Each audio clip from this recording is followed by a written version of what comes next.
Drop it.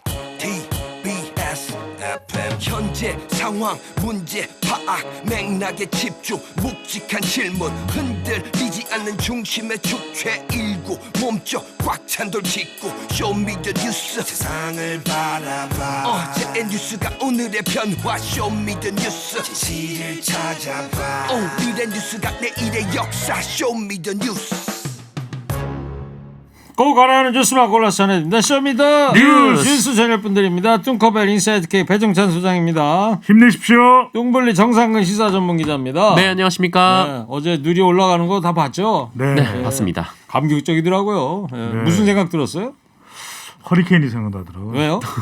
허리케인 하면 누리요. 항상 우리 방송이 또 중요한 시간대이기 때문에 그건 좀 안 맞는 것 같아요. 네. 정상근 기자는 무슨 생각 들었어요? 진짜 감격적이었죠. 엄청나게 높이 700km까지 올라갔다는 거 아닙니까? 네. 실감이 안 났는데 나중에 이제 누리호에서 보내온 영상이 있거든요. 그거를 보니까 좀 실감이 나더라고요. 그렇죠. 지구 파란 지구 다 네. 보이는 거 네. 배경으로 해가지고. 네. 자 이제 우리도 이제 어엿한 우주 강국 대결에 이제 들어섰습니다. 첫 번째 쇼미더 뉴스 뭐예요? 네, 여진 이어지는 최강욱 징계입니다. 네, 민주당 최강욱 의원이 징계에 불복해서 재심을 청구했더라고요. 네, 최강욱 의원이 어젯밤 SNS를 통해서 또다시 억측과 비난이 이어지더라도 인권과 명예를 지키고자 주어진 권리를 적법 절차를 통해 성실히 이행해 가겠다 이렇게 얘기를 했습니다. 재심 절차를 진행하겠다라는 뜻인데요. 윤리심판원 결정에 불복하는 경우 징계 결정을 통보받은 날로부터 일주일 이내에 재심을 신청할 수 있습니다. 네, 재심을 권유한 게 철험회라는 보도도 있던데요. 그 뭐 정확하게 내용이 공개된 건 아닙니다. 그 철험회라고 하는 모임이 더불어민주당 내부에 있죠. 그래서 상당히 이제 개혁 혁신 때로는 좀 지나치다라는 공격까지 이제 받기도 하는데 철험회에 소속된 뭐 개인인지 아니면 철험회 전체 공식 의견인지 이렇게 뭐 구분지어서 보기는 힘들 것 같고요. 여하튼간에 최강욱 의원이 재심을 한 배경에는 철험회에 힘이 작동했다 이런 해석이 나옵니다. 네, 그러다 보니까 이 박지원 전 비대위원장이 곧장 비판을 했어요 또. 네, 이미 이 최강욱 의원 징계에 대해서 뭐 무거운 처벌이라고 보기 어렵다. 이 박지원 전 비대위원장이 이렇게 얘기를 했는데요.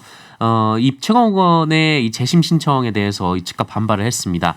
이 당을 깊은 수렁으로 끌고 들어가는 최강욱 의원이 한없이 부끄럽다라고 얘기를 했고요. 이 재심 청구를 철회하고 진심으로 사과해야 한다라고 주장했습니다.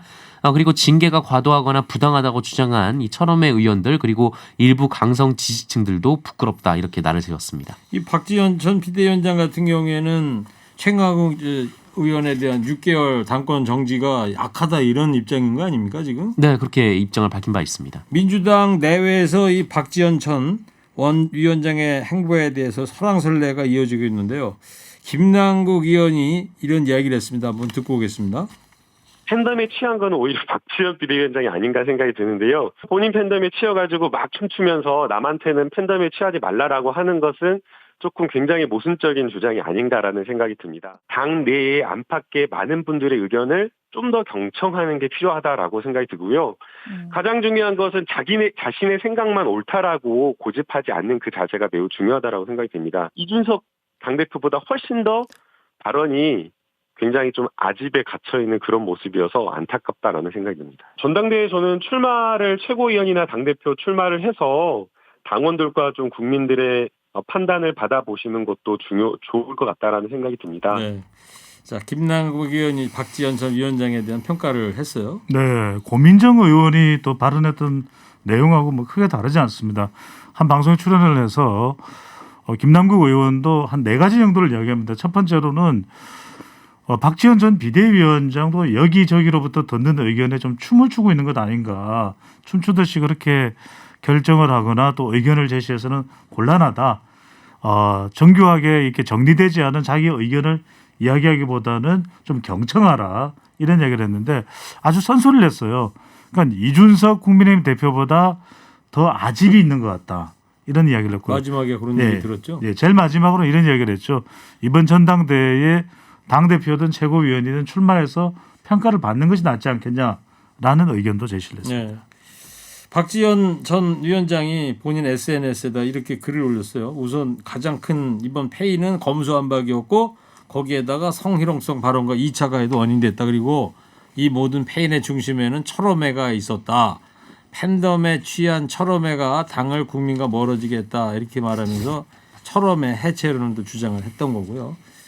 이에 대해서 이 김남국 의원이 방금 전에 들은 것처럼 의견을 제시했던 겁니다. 정상근 기자. 그리고 네. 민주당 전당대 날짜가 확정이 되더라고요. 네, 이 새 당대표 그리고 최고위원단을 선출하는 전당대회는 오는 8월 28일 이 서울 올림픽 체조 경기장에서 열리게 됩니다. 오늘 민주당 이 전국 대의원대회 준비위원회가 이 같은 소식을 발표했는데요. 다만 뭐 지도 체제와 대의원 선출 방법 같은 이 첨예한 내용들은 오늘 회의에서 일절 다루지 않았다 이렇게 얘기를 했습니다. 8월 28일이 일요일이군요. 일요일. 네. 네. 보통 일요일들 많이 하기도 하죠. 네. 네. 룰은 어떻게 되는 거예요?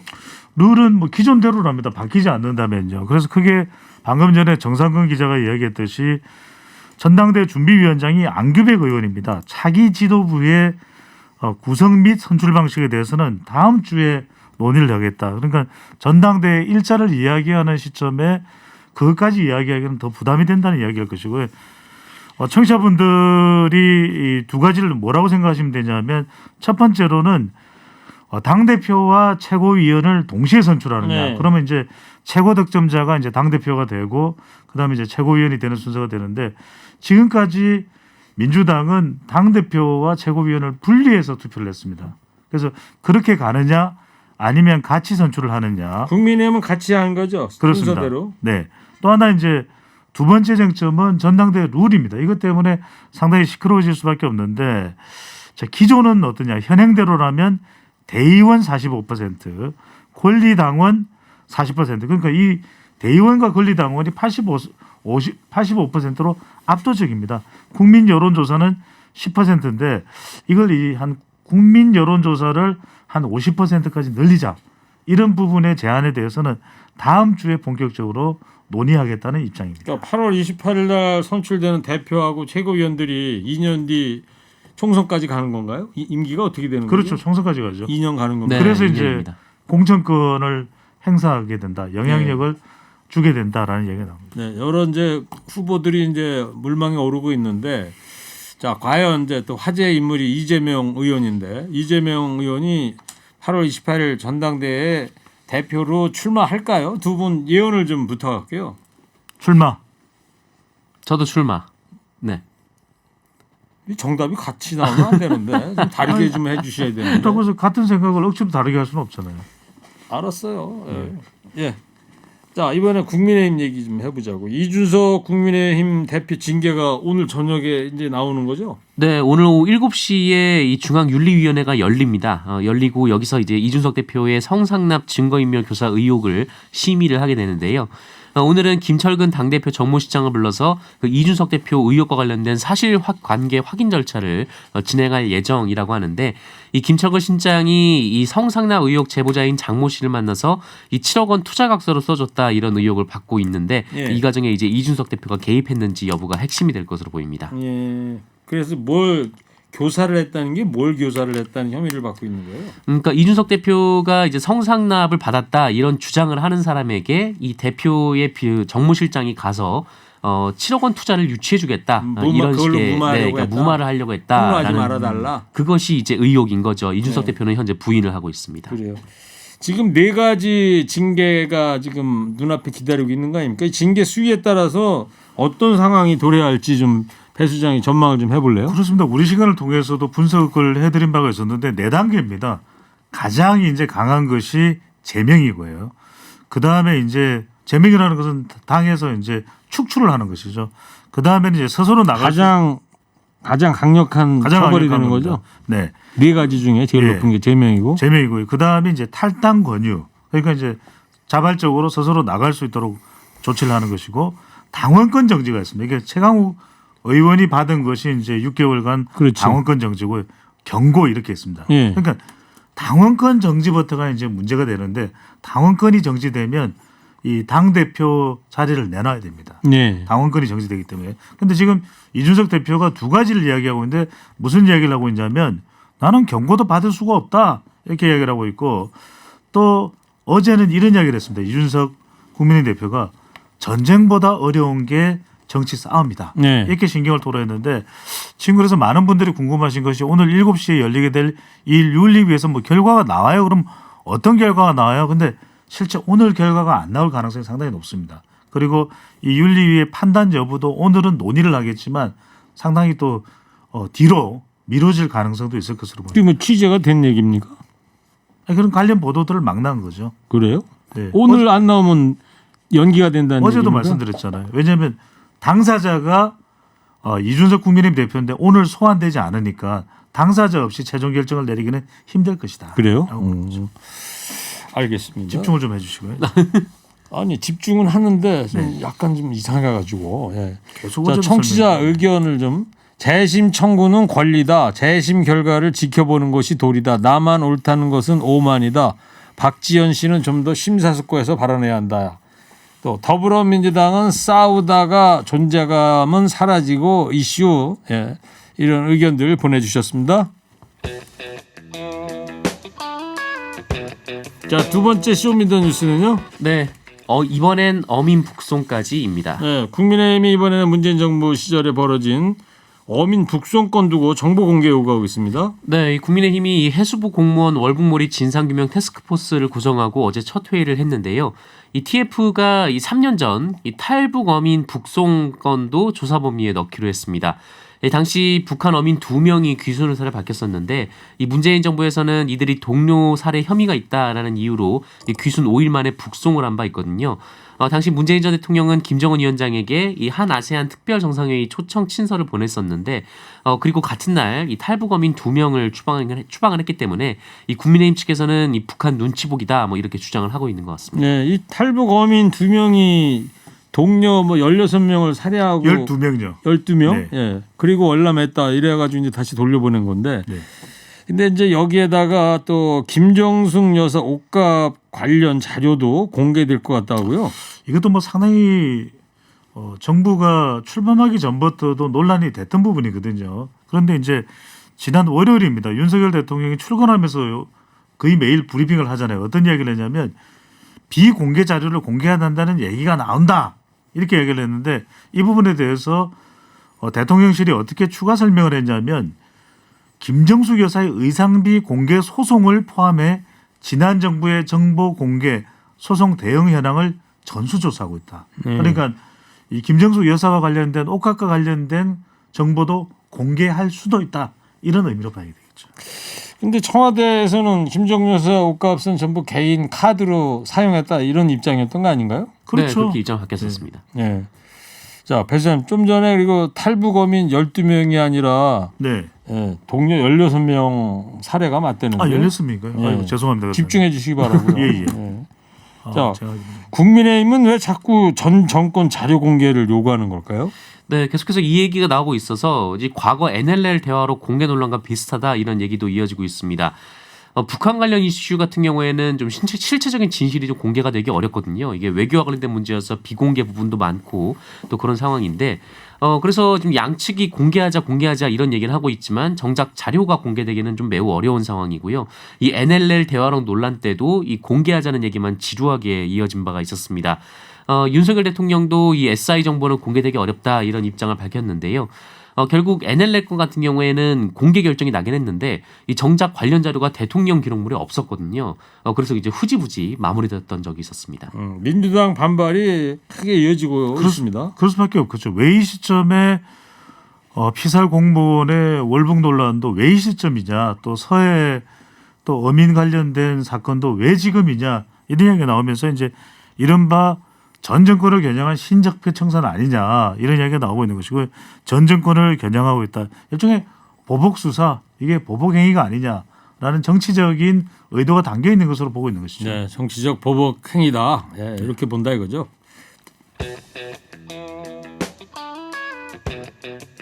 자, 세 번째 쇼미더뉴스 뭡니까? 네, 행안부 손안의 경찰입니다.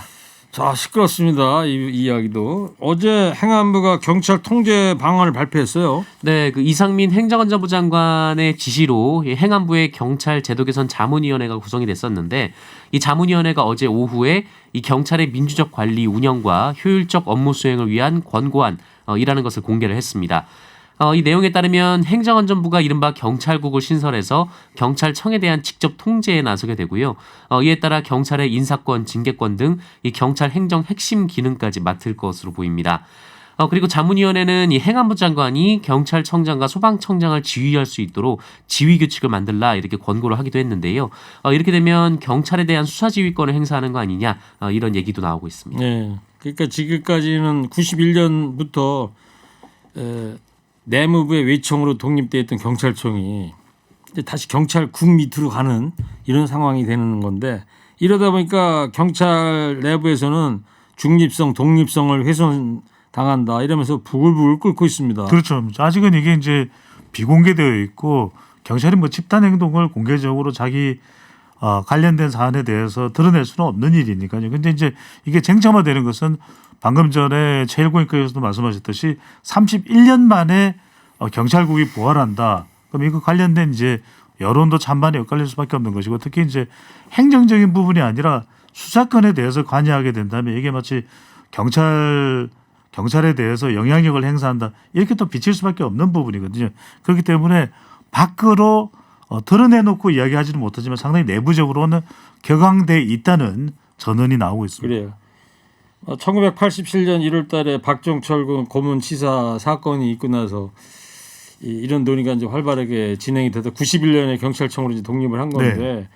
몇 년 전에 있었던 영화 있었잖아요. 1987이라고. 네. 거기에도 보면 턱 치니까 억하고 뭐 죽었다. 박종철 사건이죠. 예. 네. 거기에 그 치안본부장이라고 등장하잖아요. 그렇죠. 예. 치안본부였죠. 예, 옛날엔 치안본부, 그때는 완전히 내무 밑에 내무 소속이었죠. 치안본부장이었으니까 예.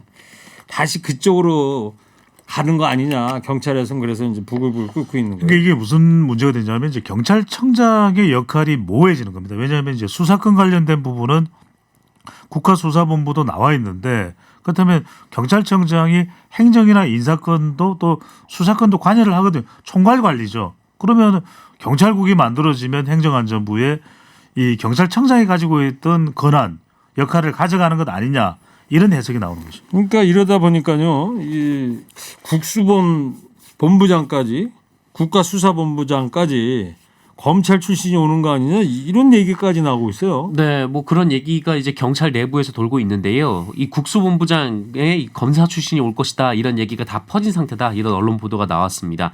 이러다 검사 출신이 경찰이 되는 희귀한 상황이 벌어지고 그 검사 출신의 경찰이 경찰청장이 되는 거 아니냐 좀 이런 얘기까지 경찰 내부에서 돈다라고 하는데요. 네. 실제로 뭐 박찬호 광주지검장이나 이 정순신 전 법무연구원 용인 분원장 등이 이 국수본부장 하마평까지 오르고 있다. 네. 뭐 이런 얘기도 전해지고 지금 있어요. 이상민 행정안전부 장관은 검사 윤석열 출신. 대통령의 고등학교 후배라는 거고요. 예?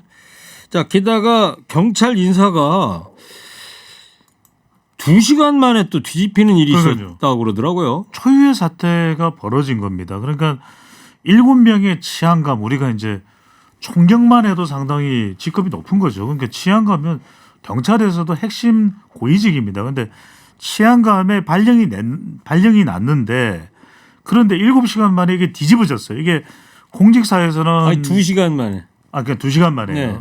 그러니까 공직사회에서는 잘 상상하기 힘든 거죠. 한두 명이 그럴 수도 있는 거지만 7명이 동시에. 그래서 이게 일종의 경찰을 틀어지려고 하는 흐름의 연장선상에서 벌어진 일 아니냐. 전례가 없는 사상 초유의 오락가락 인사 이런 이야기가 인사가 만사인데요. 경찰- 일반 직장에서도 그렇죠. 그렇잖아요. 인사 방이 딱 붙었어 게시판에. 근데 예. 2시간 만에 이걸 도로 뜯어가 새로 달어. 이제 뭐한 명은 한 국가의 인사가 이렇게 돼 있단 말이에요 지금. 네, 화나셨군요.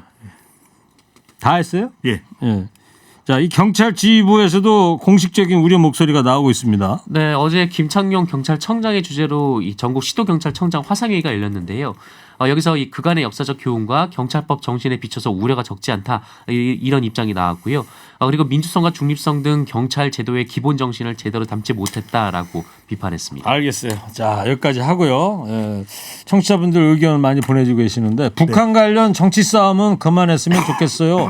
그냥 국민은 다 알고 있습니다. 그만 좀 합시다. 허수아비 논쟁이죠. 무의미해요. 총선에 써먹으려 하는 짓이죠. 경찰 인사는 군기 잡기 쇼 같습니다. 일군님과 배 소장님은 어떤 사이예요? 듣고 있으면 개그 같아요. 이런 의견들 보내주셨습니다. 자, 마지막으로 한 줄 평하겠습니다. 최강욱 의원이 징계 불복해서 재심을 신청한다고 그러죠. 오늘 최강욱 의원에게 보내는 한마디 해주기 바랍니다. 먼저 뚱커벨부터 해주세요. 3, 2, 1. 멋이 중헌디 멋이 중헌냐고 시시불비를 제대로 가리자. 이건 너무한 거 아니냐고. 너무한 거 아니냐고. 정상근 기자 해주세요. 3, 2, 1. 힘과 힘의 대결. 말로 할 건 좀 말로 합시다. 아이고 무서워. 아니 근데 배 소장. 천 PD가 왜 이렇게 빡빡해졌죠? 정상 기자도 칭찬 못 드리니까 흐뭇해하고 있어. 네. 배 소장이. 점점 기준이 높아지고 있어요. 쇼미더 뉴스 지금까지 배종찬 소장, 정상근 기자였습니다. 두 분 감사합니다. 쇼미더 뉴스.